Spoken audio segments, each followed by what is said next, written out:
Hi Jenny, it's really lovely to have you today and to catch up as well.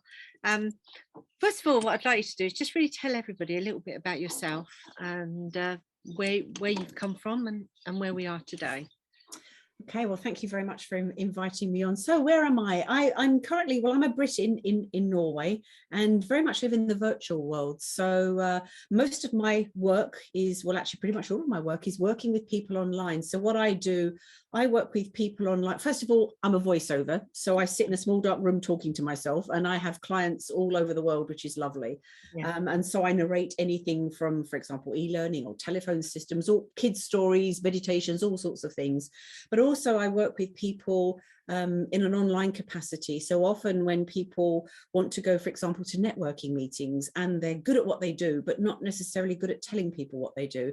So I help people with their messaging so that when they go to a networking meeting, people really understand and can make those great connections too. And we also help people who want to run virtual events. So when we had the COVID situation come, a lot of people couldn't put it on in-person events. So we created a system to help people, to simplify, if you like, people being able to run their own virtual events. Because, you know, you're in France, here I am in Norway, we are a global community. And I love the fact that we have the ability to connect and share and grow and share our knowledge worldwide. So that's what we do, pretty much work with everybody in the virtual world.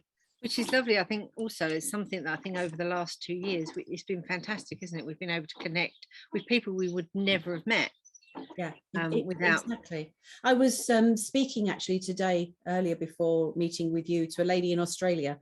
And, you know, both of us, we literally pressed a button and there we were in real time talking in our separate homes.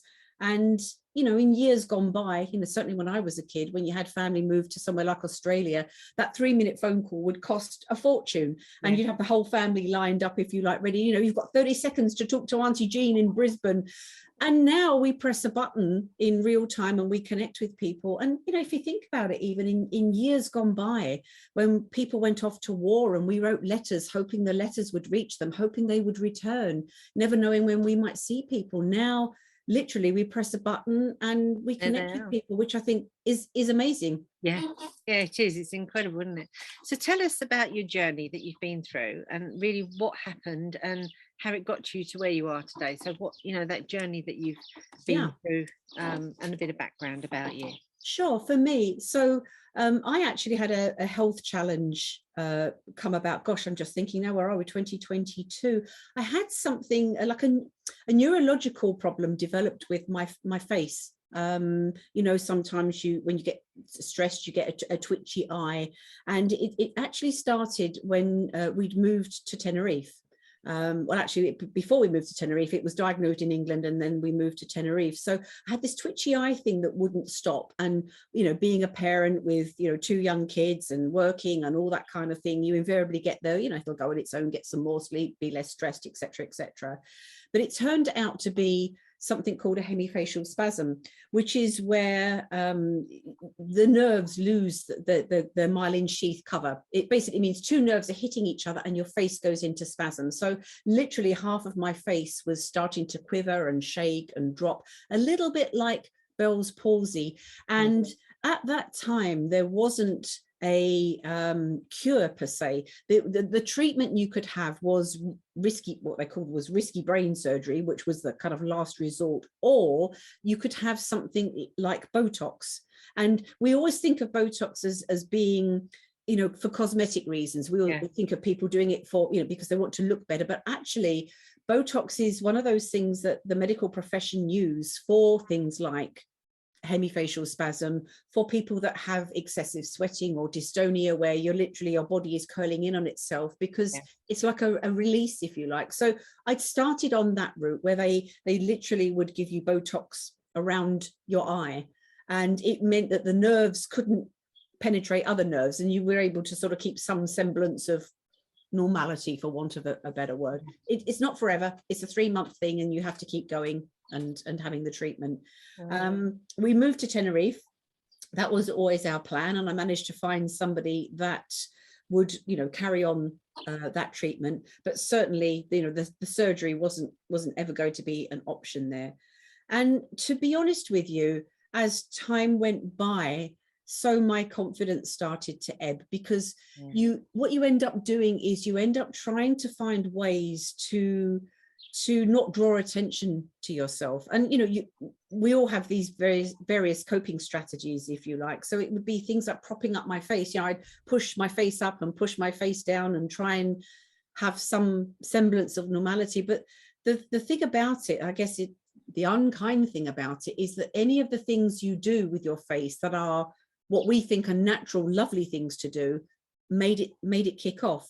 So kissing, eating, laughing, all those things. So you literally, as you move your mouth or expand your mouth, so my face would start to and in the end you stop doing those things. So you literally start, well, you stop smiling, because you maybe don't want to eat in front of people. You just become a smaller version of yourself. And often when you're in public, especially with children, children will definitely tell it how it is. And I was working with children in Tenerife, in theatre school. So kids, why is your face doing that thing? Why are you doing that thing? Or well-meaning people going, gosh, what's going on with you? Are you okay?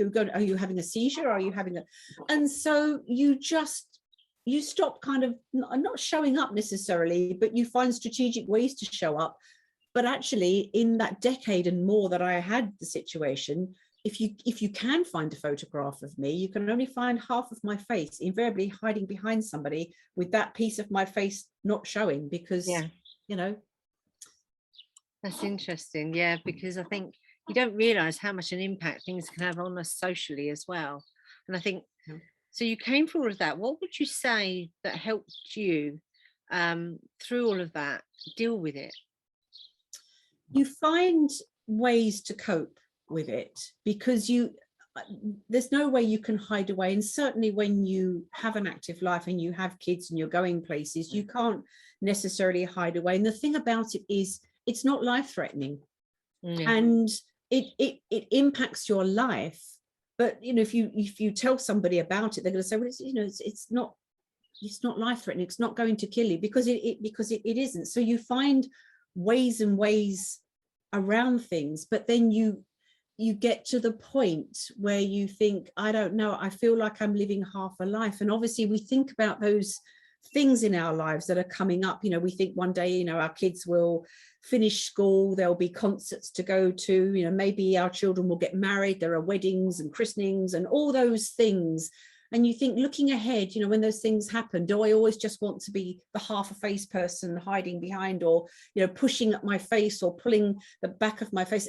Things like the Botox, as I say, they work, but then it's very easy to get wrong because it's such a precise treatment. And in actual fact, one time when I saw the consultant, she put the injection in the wrong place, and my face drooped for 2 weeks. So literally I couldn't move my face for 2 weeks. So rather than it feeling like it's party central, my face was literally, I had to prop it up. And there comes a point where it's just, it just becomes so tiring to try and live what we perceive as normal. And is that, do you think, what then led you to have the next set surgery? In the end, it got to the stage, we'd actually then by then moved to Norway, and I did a little bit of research, and I knew that there was a professor here who did the surgery. And I thought, the surgery is not without risk, and they tell you that it's not always successful. It's not without risk. When you think about going into the brain, you're near the ears, you're near eyes, there can be damage to both. But I thought, I wasn't frightened of the surgery. I was more frightened, if you like, of not actually trying and doing something. So I had another MRI here. I had to have all the treatment starting all over again. And actually, it's an MRI that shows you can literally see on the MRI, but it has to be taken in a certain position. So the first one I had, they said, there's nothing wrong with you, it's absolutely fine. And I was kind of like, no, it really isn't. And they needed to do it again and move the camera in a certain way so they could literally see it. Oh gosh, yes, there are 2 nerves in your head that are totally misbehaving. So in 2016, I arranged to have the surgery. Wow, that's quite, in a sense, I think just emotionally making those decisions is quite powerful as well, isn't it? Because I think how that can the outcome either way as well. I know from my husband having spinal surgery, you know, that 50-50 chance, you still got to go through all those emotions that come up and deal with all of that. Yeah. But through all of that, did you manage, you obviously managed to carry on with what you were doing working wise. Did you change your career, or did it stay the same? Or I mean, let's face it, as a voiceover is perfect, because when you do voiceover work, you're not, unless you're talking to a client on, you know, on computer, voiceover is such a great thing to do, because you do it autonomously and you do it on your own. And actually, I was doing some training when I first came to Norway. I was doing some training for a Swedish company, actually, in the UK, but it was all telephone work. So I was able, if you like, to be me, because people weren't seeing me. You know, you can, when you're talking into a microphone, or you're taking clients, or you're taking people through a training program, they're only listening. You know, you're pretending, if you like, to be an angry person in terms of being a customer, because it was a customer care program. right. So that wasn't impacted as such, but certainly meeting people and being on screen, that my world had definitely narrowed down, for sure. So obviously that for that time, limited time, you had to make sort of, if you like, lifestyle changes slightly during that period of time. Yeah, it's like you find a way round things. So, for example, I was at a presentation where I was getting a certificate, and my husband was there, and the official photographer was there, literally. So you were standing with the principal, who was handing out the certificates. You know, there's Julie's, there's Mary's, there's Pete's certificate. And so when I came on, my husband was saying to the photographer, you know, could you just give her a minute, because she's going to try and rearrange her face in a way that is not going to look awful in the photo, because the photo means everything. And then he took photos on his phone too. It's kind of like, you know, the guy looked at it's kind of like, what on earth do you mean? You know, it's in a way, it sounded like a vanity thing. And when you look at the photo now, my face is straight. You know, if was able to keep my face straight for a certain time. So when he goes, smile at the camera, I kept a straight face, kind of like, oh, can you smile? No, I can't. I actually can't. Please, if you could take the photo now. Yeah. And these are the things that trip off people's tongues very easily. Oh, come on, smile. You know, give us a smile, show your teeth. All the things I literally couldn't do without it provoking another conversation, being, oh, why is your face doing that thing? So yeah, you find ways and ways around it. So how did you cope with that emotionally? I like to think I kind of got through it, and I think it was I think I just kind of just took things day by day, if you like, and wouldn't want to put myself in a position where I would draw attention to myself.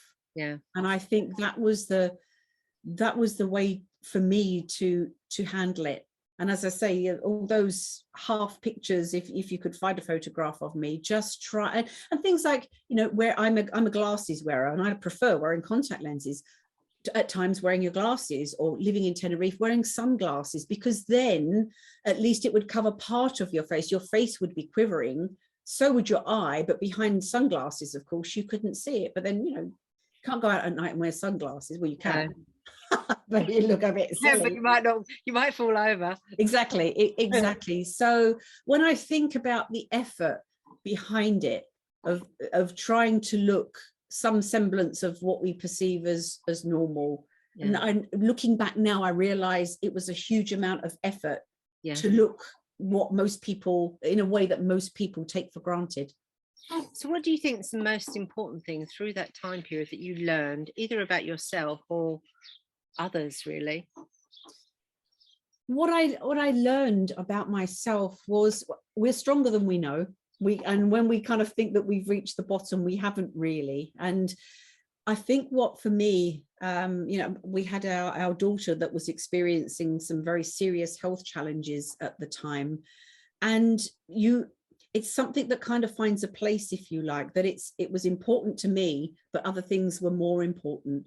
And I think that's how I managed to deal with it, was thinking that, you know, there were far more important things to deal with. And to all intents and purposes, I had my health. You know, it was bothersome. And sometimes, you know, if it was really problematic, you know, I would develop a migraine, for example. If I had one of those days where perhaps I hadn't had much sleep, or I was a bit anxious about something, then my face would quiver the whole day and you ended up with a migraine. But that's the worst it was going to get. So it's, and I'm a very grateful person. So when you think that things are bad, it's very easy to then reset and think, actually, yes, okay, this is bothersome, but look how wonderful life is. I turn on a tap and clean water comes out. I've got, you know, a wonderful relationship with my husband and my kids, and food on the table. So you kind of find a place for it, if you like. Yeah. Well, I found a place for it. Yeah. And I think also, it's finding that acceptance of gratitude as well, isn't it? So that you can find the things you can be grateful for each day that help you cope with those other things, isn't it? Do you feel it changed your outlook on life? Not so much, really. I think what it meant was I lived a narrower life. And so after the surgery, which I had, which wasn't, the surgery isn't, as I say, isn't without risk, and it isn't always successful. And actually, when I had the surgery, and I belonged to a support group on Facebook, and people go, oh my goodness, I woke up from surgery and I'm 100% better. I wasn't 100% better. I was about 60, 70% better. And for that, I was really, really grateful, because any improvement for me meant an awful lot. And, you know, my husband came in to see me at post-surgery, and I smiled and I could feel my face flickering, and it didn't work. But in actual fact, it did work, because further along the line, a few months later, it got better and better. Yeah. And it did work. But what I had to do was, I hate the word normal. It's not a word I normally use, but actually find my way back to doing the things that most people take for granted, you know, without my coping mechanism. So, for example, for me, if I laughed, I would automatically put my hand in front of my face. And even now, so this surgery was 2016, it's now 2022, I still do it. So if you make me laugh raucously, I can feel my hand starting to come up. And I'd lost the ability, if you like, to smile, or to do, you know, for a natural smile. And we automatically think that that's something we can do. Oh, just smile, you know, but you don't, you lose the ability. So it's almost like you have to look in the mirror and go, what does a smile look like with my teeth? And it was, and so you know, as we've developed and as we've had more and more Zoom meetings, and you go to networking meetings, people go, everybody smile because we want to put it on Facebook. Those early pictures of me, I can see me like a horrific look on my face, like, how do I do the thing? I don't know how to do the thing. And of course, everybody's smiling in the picture, and there you are looking like a rabbit in the headlights, because you're thinking, what does it look like? And what does it look like without my hand in front of my face? So it's like, almost like when people have to learn to walk again, when they've been compromised in some way and they're having to find their feet. It's literally having to find your face again. It doesn't automatically come back as you might imagine it would. And so I suppose retraining it to do the things like smiling again. So those muscles that probably you hadn't used for so long have got to start working again. Through all of that experience and through life, really, what sort of experiences do you feel that have really touched your heart, and why? What experiences have touched my heart and why?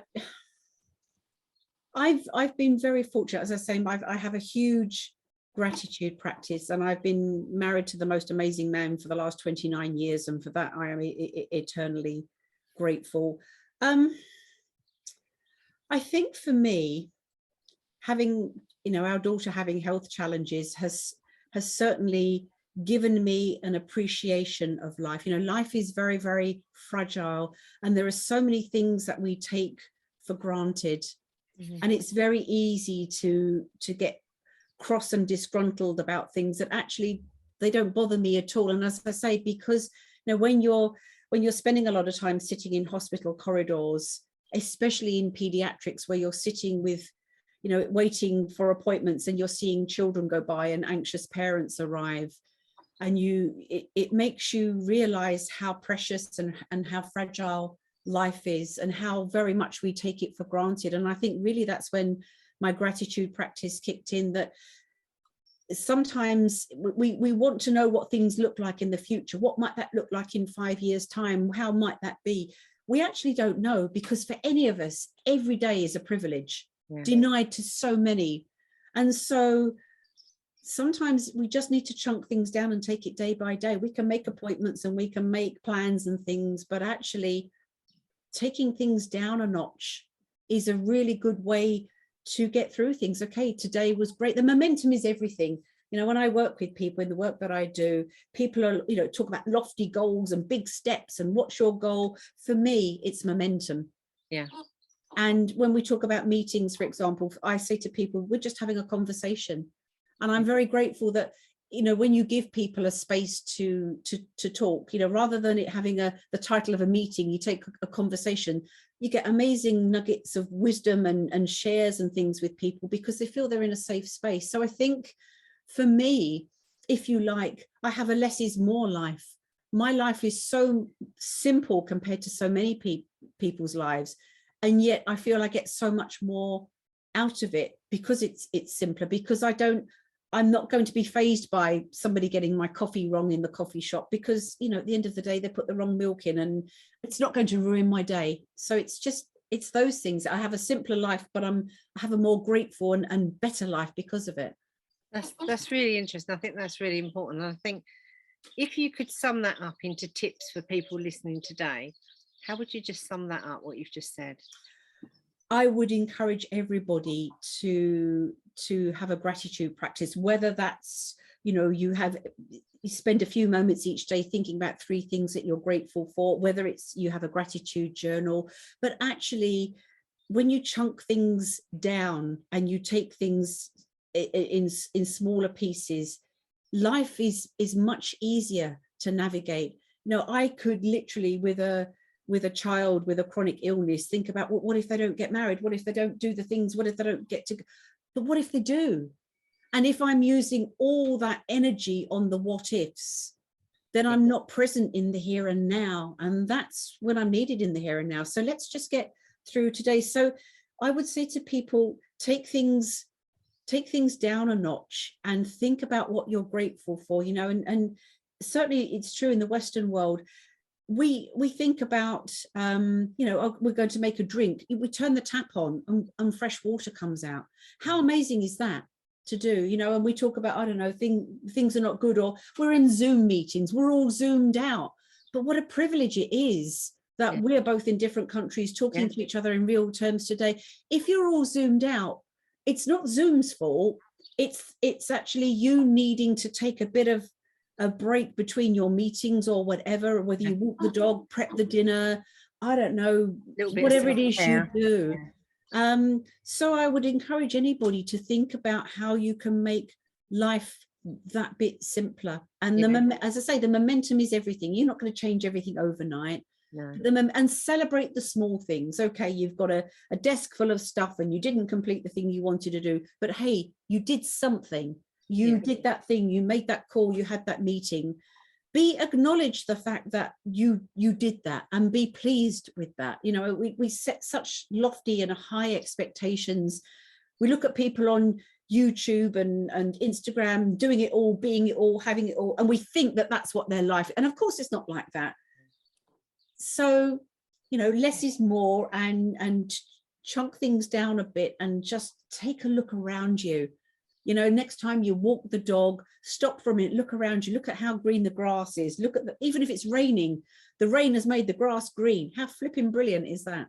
Yeah, I think that's a lovely, tips for everybody. It's just, you know, to simplify your life as much as possible, isn't it? But still enjoy it as well. And I think that's really important.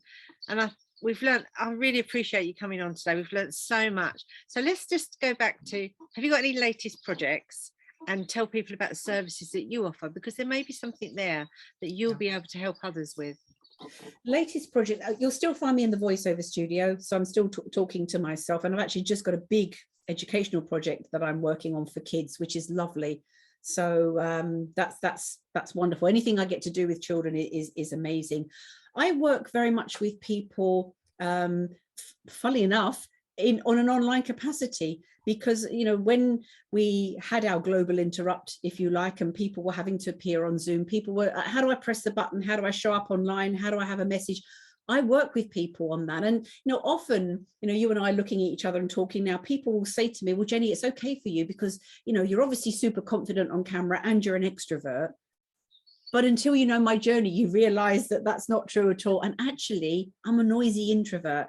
So if you like, I'm a situational extrovert. So when I'm on, I'm on. But, after you and I have had our lovely talk, then I'll go and walk the dog because I'll decompress, because I know I need that time before I have another meeting later. So I work with people in terms of showing up online, especially for networking meetings, working on messaging.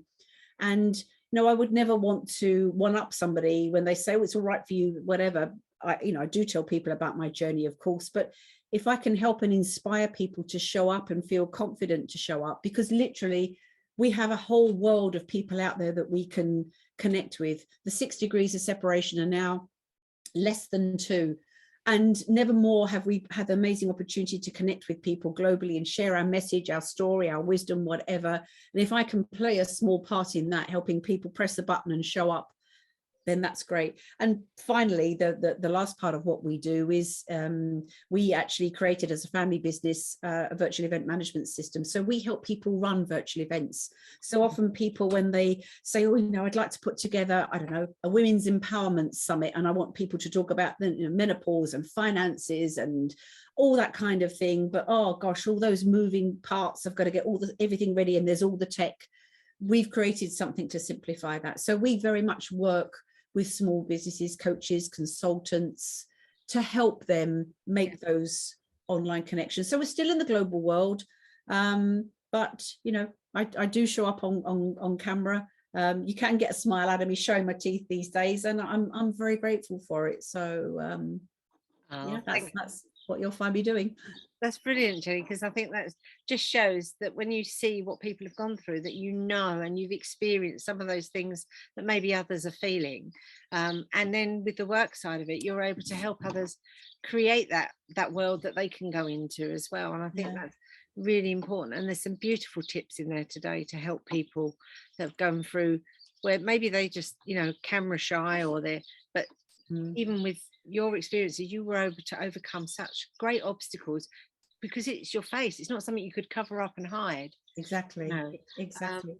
And also with people, when people go to meetings and they get scared, oh, I've got to talk for a minute, how do I do that thing, or I've got to network with people. When you're comfortable with a message that resonates with other people, and I help people talk in a way that is right. We get intimidated by people that seem slick and glossy. I help people talk about what they do in a natural way.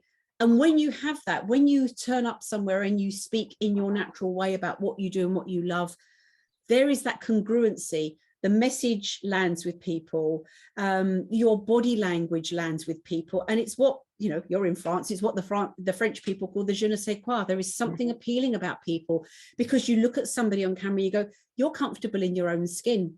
I like what you're saying. I love the vibe of you, and people become appealing. And that's when we want to have continued conversations with people. We go, I like you. There's something about you. I would like to get to know you more.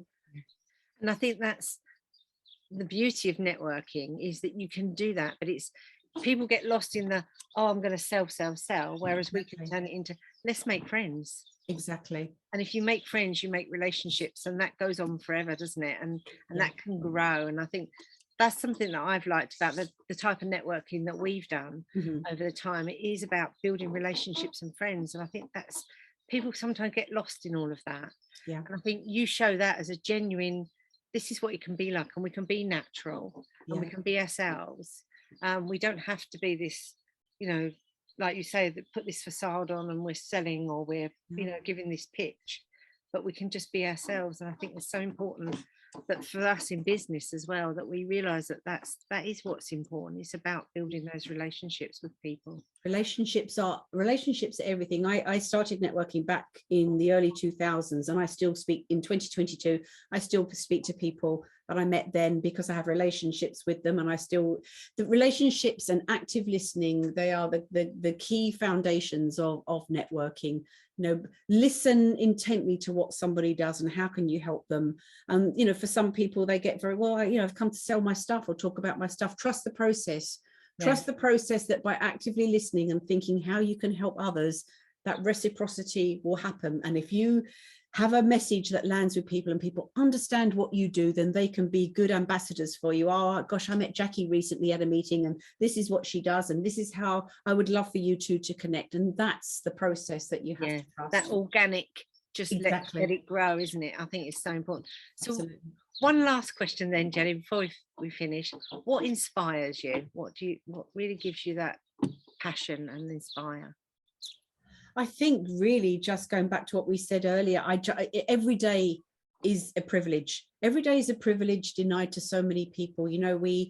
I wake up in the morning and automatically I have the opportunity to live another day. My daughter, I keep referring to her, my daughter inspires me because, she has a health challenge that isn't going to go away necessarily. And when I watch her navigate life and university and showing up and all those things, and we look at people, don't we? We think about, Oprah or Maya Angelou, or we look for, the big names that inspire us. But actually, it's my own daughter who inspires me, that if in a compromised way she can navigate life and show up, well, then actually, so can I. Yeah. So that's beautiful. I think that's, not to look at those ones that are just, they're young, she's starting out in life, yet she's got an awful lot of challenges to overcome.